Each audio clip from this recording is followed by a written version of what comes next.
The Valentine Card by Terence Flannery. Pressing the coins into the box and listening as they fell, he heard her breathing sleepily as she put the receiver to her mouth. "Don't say anything," he said. "You were asleep when I left the house early.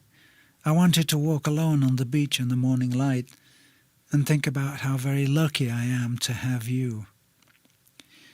The surf is so wild today, crashing against the shore.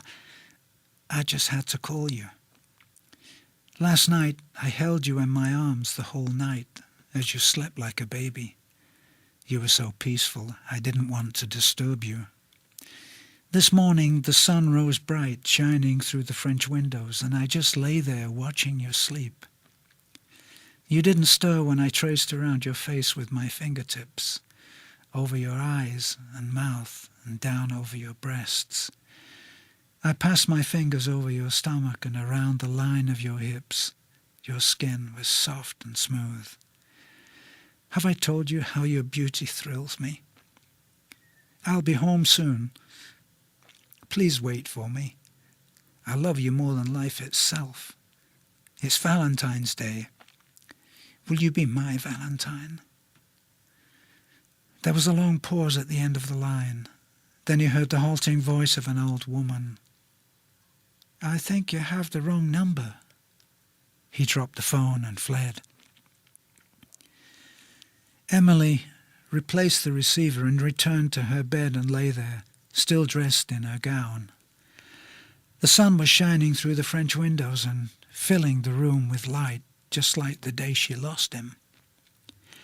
She had kept the room just as he liked it, and it comforted her to be reminded of him, no matter where she turned.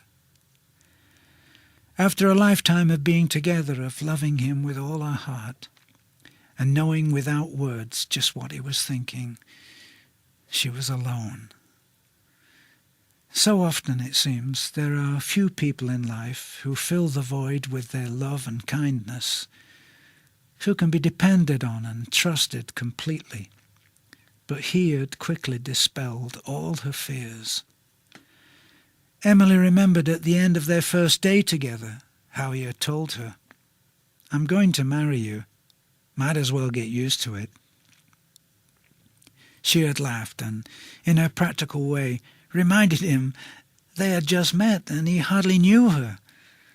With a shake of his head he repeated through his smile, "Well, I'm going to marry you, so you might as well get used to it." Since then they had never spent more than a day apart. They moved into a small apartment close to the beach so they could hear the sea pounding the shore. It was his favourite sound. Over the years he taught her to listen to the music he heard in every living thing. In return she shared her love of plants and nature and art.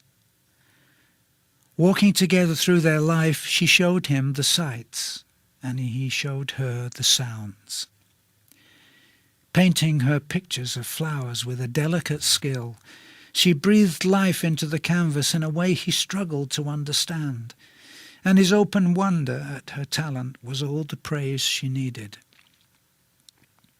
Yet he thought nothing of the beauty that flowed from his fingers as he played the grand piano they had struggled to afford. In the evening, as the sun withdrew its light, she'd sit in an easy chair near to him and close her eyes and bathe in the sounds washing like a warm breeze over her face. He would pretend a reluctant protest when she asked him to play more. Then he would fill the room even more than before, till his touch gradually lightened and the notes barely left their home in the piano as she drifted into sleep. When she awoke and asked why he had suddenly stopped playing, he would laugh and cover her face with kisses. "That was 10 minutes ago, my dear."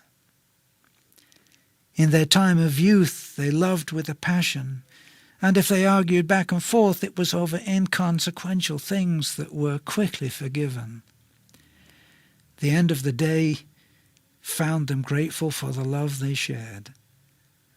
It was an early pact that they had always kept, that they would never close their eyes and sleep if they were not in perfect harmony.